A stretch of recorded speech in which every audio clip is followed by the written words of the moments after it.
कि सबसे पहले यहाँ पर जो ह्यूमन फॉसिल्स खोजा था, डेट याद रखेंगे आप लोग। अभी देखते हैं कैसे एग्जाम में डेट्स आती हैं एक जैसी।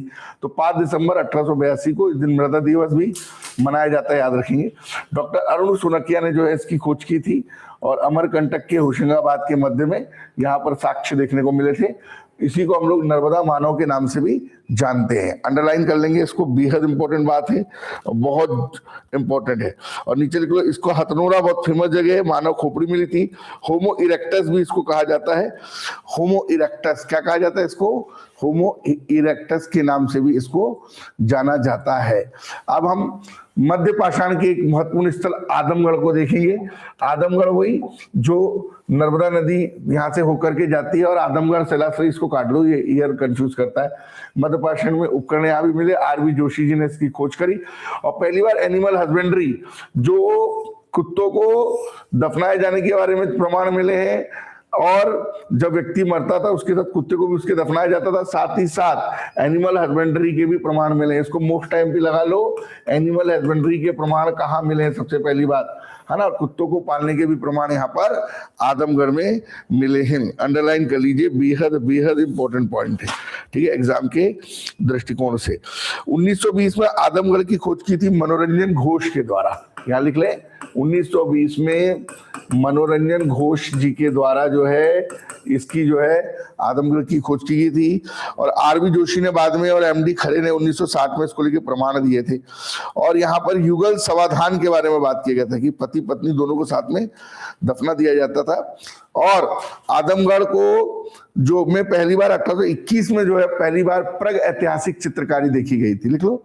1821 में पहली बार प्रग ऐतिहासिक चित्रकारी यहाँ पर देखी गई थी। प्रग ऐतिहासिक चित्रकारी के भी प्रमाण आदमगढ़ से मिलते हैं।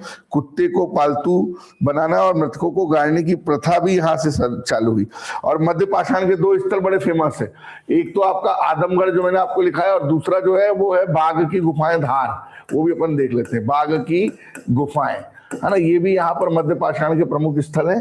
तो ये भी अपन अभी 2 मिनट इसको देख लेते हैं। थोड़ा जल्दी से लिख लें, इसको नोट डाउन कर लें जरा स्पीड के साथ, तो काफी अच्छा रहेगा। स्पीड के साथ तो काफी अच्छा रहेगा। ये आपको सूत्रा में इस प्रकार के देखने को मिले, हेडलाइंस मिले इस तरीके के। और इस महत्वपूर्ण बात सुंदरता के लिए सभी प्राचीन हाथी के कौन बनाना और मृतकों को गाड़ने की प्रथा भी, ठीक है। तो कुत्तों को पालने वाली बात कहाँ, आदमगढ़ याद रहेगा। अब हम करते हैं बाघ की गुफा। बाघ घाटी सिवनी में है ना, लेकिन बाघ की गुफा जो है वो धार में है। धार सबसे ज्यादा शेड्यूल ट्राइब आबादी वाला जिला, आपको पता है, 12 लाख के आसपास। बाघ नदी के तट पर है। और भीमबेटका के शिलाश्रय हो या फिर जबलपुर के समीप जो आपके विभिन्न प्रकार के अस्त्र शस्त्र में लगे, ये भी सब मध्य पाषाण का। इसमें बाघ की गुफा को अंडरलाइन कर लें। इसमें रंगमहल करके गुफा है, उसको हम डिटेल में पढ़ेंगे। लास्ट टाइम एमपीपीएससी में पूछ लिया था उसका गुफा नंबर, तो उसको देख लेंगे अपन डिटेल में। अभी फिलहाल आप सिर्फ बाघ की गुफा मध्य पाषाण में है, इसको जरा स्पीड से लिख लीजिए। उसके बाद हम चर्चा करेंगे अपने नवपाषाण की। काय की चर्चा करेंगे? मध्य पाषाण के बाद हम चर्चा करेंगे नवपाषाण के सभी स्थलों को भी हम देखें। मृतकों को दफनाने के साथ जलाने की जो परंपरा है वो नवपाषाण में चालू हुई। मृतकों को दफनाने के साथ जो जलाने की प्रक्रिया है, समाधान की प्रक्रिया है, वो यहाँ पर, ये ईयर के चक्कर में मत जाना, आप तो नवपाषाण याद रखें। और इसमें ये जो प्रमुख स्थल है जिसमें दमोह की संग्रामपुर घाटी है ना, जबलपुर का लमेटा घाट, जो एमपीपीएससी ने पूछा था कि लमेटा हिल कहाँ पर है। इसके अलावा बैरागढ़, इसके अलावा मनोभवन की ठेकरी, है ना, ये सारे के सारे, नेवरी गुफा, ये लिख लेंगे। और सबसे खास इंपॉर्टेंट है इसमें लमेटा घाट। तो लमेटा घाट से ऑलरेडी क्वेश्चन आया हुआ है। और यहाँ लोग रहना सीख गए, एग्रीकल्चर चालू कर दिया, आग की खोज कर दी, लकड़ी का पहिया बना लिया, कुम्हार ने चाक बना लिया, और बहुत सारी चीजें हुई। और मृतकों को दफनाने के साथ जलाने की परंपरा भी यहाँ पर प्रारंभ हो गई। धार्मिकता, भूत प्रेत, जादू टोना और देवी देवताओं की कल्पना तक भी लोगों ने जो है इस दौर में चालू कर दी। यहाँ पर जरूर लिख लेंगे पॉइंट को, हिंदी अंग्रेजी में खास तौर से, है ना, ये बहुत इंपॉर्टेंट है। और कल की क्लास में जो हमने पढ़ा था उसको हम अब आगे की तरफ बढ़ा रहे हैं। और आई होप हम कोशिश करेंगे कि कल भी जो थोड़ा पढ़ा था हमने अभी रिवीजन के रूप में उसको लेंगे, क्योंकि मैं बार बार कह रहा हूं मेरा जो प्रयास है अब इस तरीके से है कि जो चीजें हम पढ़ रहे हैं उसको हम ऑन द स्पॉट जो है काफी कुछ कवर करने का प्रयास अपने स्तर पर करते चलेंगे।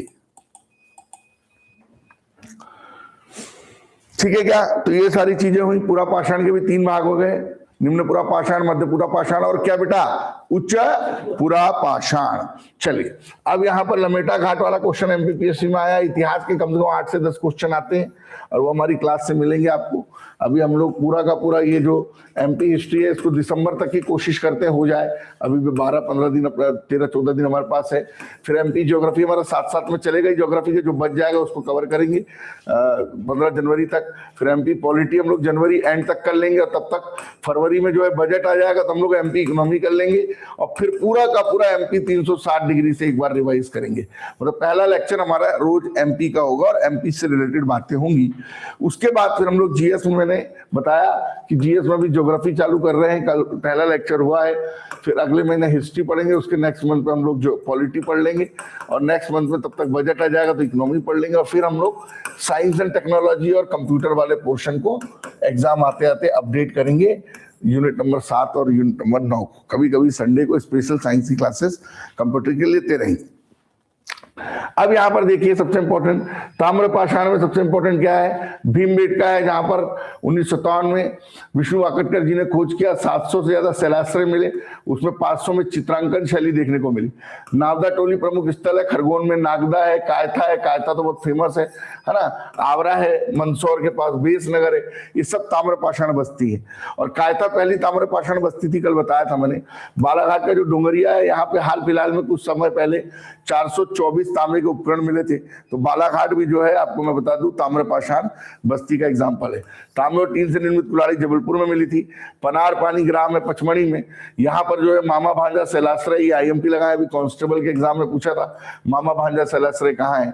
नावदा टोली आपके खरगोन में है, एसडी झकलिया ने खोज करी। और कायथा उज्जैन में है, वाकटकर ने खोज की। ये वही कायथा है जहां पर वरामिहिर का जन्म स्थल है और वरामिहिर से संबंधित है कायथा। और हाल फिलहाल में अभी एफएसओ के एग्जाम में भी क्वेश्चन कायथा वाला आया था, आप डाल देना ग्रुप में उसको, कायथा वाले क्वेश्चन को। तो इतना तो लिखते हुए हम आगे बढ़ ही सकते हैं, तो कोई डाउट नहीं होना चाहिए किसी भी प्रकार का। अब पुराने समय में अलग अलग जनपदों के नाम अलग अलग थे, है ना। कल तक जो पढ़ा था उसको रिवाइज करेंगे बिल्कुल लास्ट में, है ना।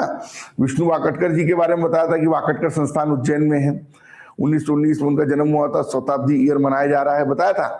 कल की क्लास में ये भी बताया था कि मध्य प्रदेश की 3 साइट, एक खजुराहो 86 आपके 1989 सांची, और तीसरा हमने बताया था भीमबेटका 2003, ये यूनेस्को साइट्स में शामिल हैं।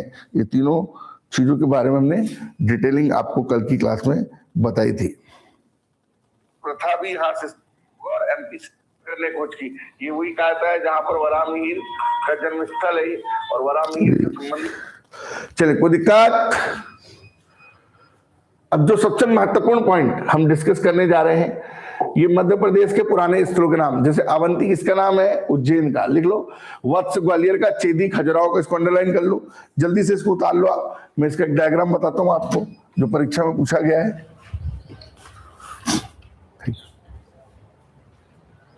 चेदी खजुराहो अंडरलाइन कर लो इसको, बहुत बहुत इंपॉर्टेंट है ये।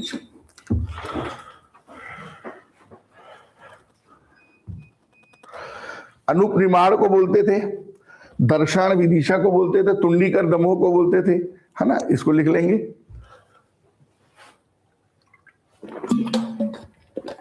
नलपुर शिवपुरी को बोलते थे। अब ये वाला जो डायग्राम है आपको मैं बता दूं, ये किताब में हम जो ग्रंथ एकेडमी की किताब है उसमें बहुत प्रॉपर मैनर से दिया हुआ है, प्रॉपर तरीके से दिया हुआ है।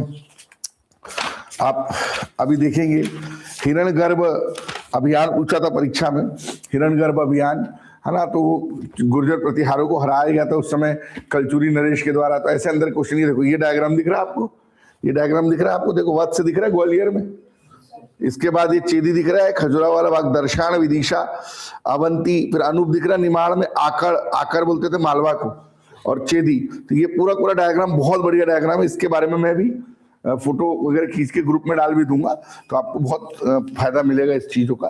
तो यहाँ पर आकर के बारे में, आकर लिख लेना।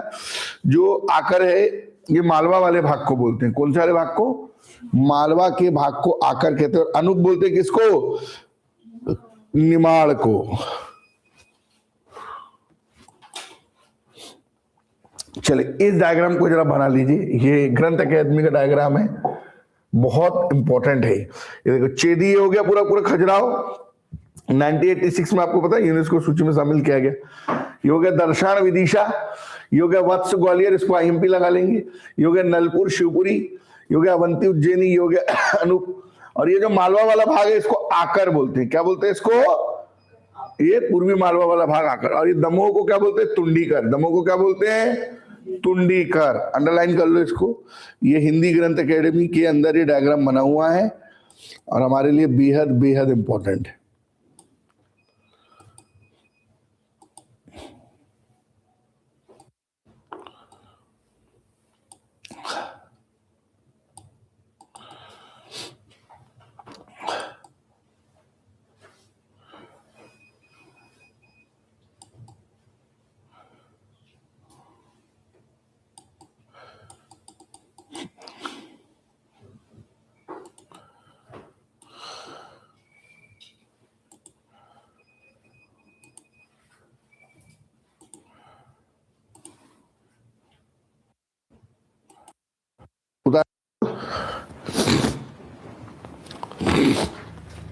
कोई दिक्कत नहीं होना चाहिए क्लास में।